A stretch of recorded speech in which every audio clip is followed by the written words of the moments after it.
के पुत्र जो प्रद्युम्न जी हैं,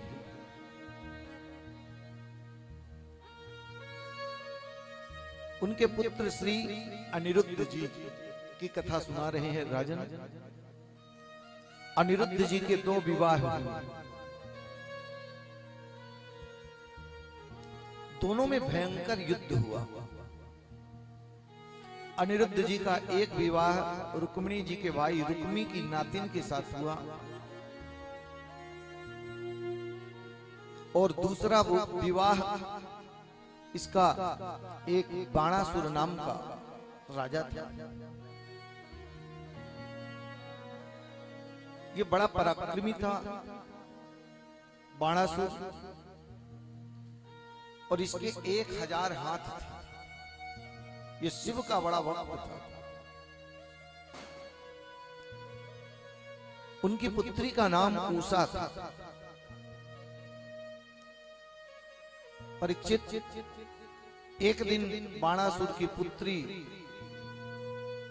उषा ने रात्रि में श्री अनिरुद्ध जी महाराज को स्वप्न में देखा।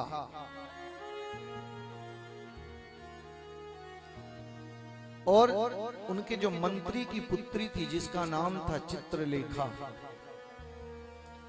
अपने रात्रि के स्वप्न को व्यक्त किया कि आज मैंने एक परम सुंदर राजकुमार को स्वप्न में देखा, बहन मैं उसी से विवाह करना चाहती हूं।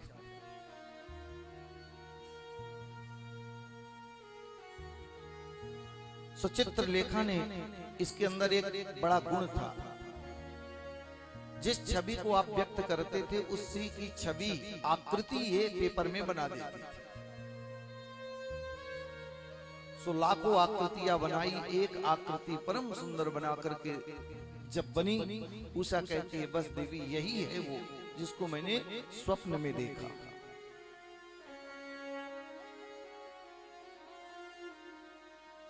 अगर आपका आदेश हो तो मैं जाकर के इसको उठा लाऊं। माया से परिपूर्ण थी, रात्रि के द्वारिकापुरी में जाती है और सोए हुए श्री अनिरुद्ध जी महाराज को उठा करके वह चित्रलेखा ला करके उषा के सामने प्रस्तुत करती है। उषा बड़ी प्रसन्न हुई। अंतो गत्वा कुछ समय बीतने के बाद एक दिन बाणासुर को पता चला कि हमारी पुत्री के यहाँ कोई पुरुष का प्रवेश हो गया मंत्रियों के द्वारा, तो जाकर के आक्रमण करता सेना के सहित और श्री अनिरुद्ध जी महाराज को बंदी बना करके और कारखाने में जेल खाने में डालता।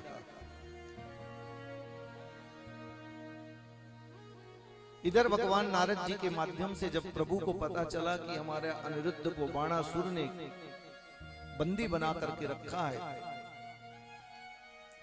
सो प्रभु उस बाणासुर के ऊपर आक्रमण करते हैं। रास्ते में भगवान भोलेनाथ मिल गए, एक दूसरे को प्रणाम किया। बोले बाबा आप यहाँ कहाँ? बोले आप प्रभु। बोले एक बाणासुर नाम का ये दैत्य है ना राजा, इसको दंड देने आया हूं। क्यों? बोले इसने हमारे पौत्र अनिरुद्ध को बंदी बनाकर रखा। परंतु भोलेनाथ आप यहाँ कहाँ?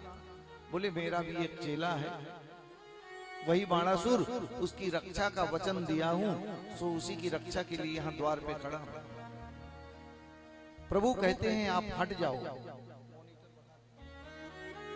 प्रभु कहते हैं आप हट जाओ। भोलेनाथ कहते हैं हम चेला के साथ गद्दारी नहीं कर सकते।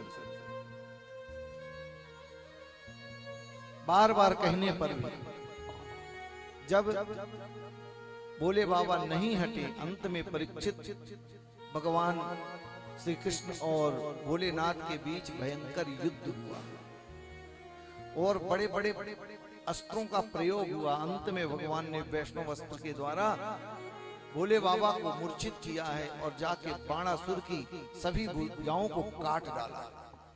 अंत में उनकी धाय मां कोटला देवी शरण में आ जाती है, पुत्र है रक्षा करेंगे। प्रभु कहते हैं इसको मैं मारूंगा नहीं, इसको तो दंड दिया। और ये तो हमारे परम भागवत प्रहलाद का वंशज है।